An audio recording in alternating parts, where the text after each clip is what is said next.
especially the newer works, deal with perception. But mostly about this relationship between the viewer and what is being viewed. And ultimately it's about like things becoming something else, you know, like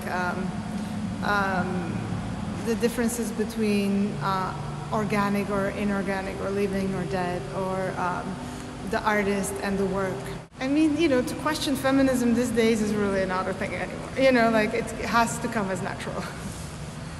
But specifically these works about ultrasound, I was reading Meeting the Universe Halfway by Karen Barat, and she uses the example of ultrasound to describe this relationship between the material and the discursive.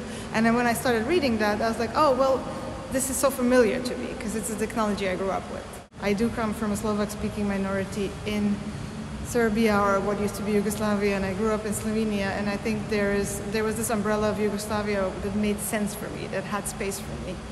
But after the dissolution, there is a sense of loss, and I think a lot of these works in a way deal with that. When I was growing up in the 90s, when there was war, it was the most important thing to watch in the evening at 7:30. That's what the project was called, 1930, was the news.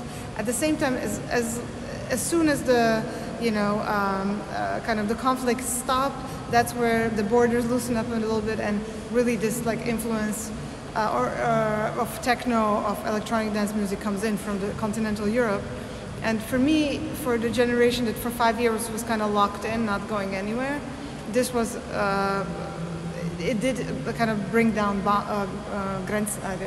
borders, and we went and we traveled when I was, you know, around 16, 17, 18, to diverse former republics of Yugoslavia for parties. Through working on this project, I realized that the television was such a novelty medium in the 50s when it first started, that they could get really good people to work on television, really good musicians.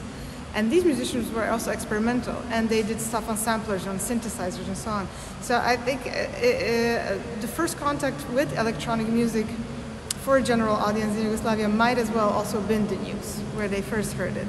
And I remember the first time I heard techno was probably when I was around 9, and I thought it was the most awful thing I ever heard, until I started loving it. And it was such a big paradigm shift in techno, like from whatever I knew from before. And you know, I think there's parallels between news music and electronic dance music, because there's repetition. There's these, you know, use of electronic instrument sequences, samplers, and so on, synthesizers. The story of the .yu domain and this kind of virtual entity of Yugoslavia that I had no clue that still existed and was still alive and well on like a virtual avatar of Yugoslavia still existing online.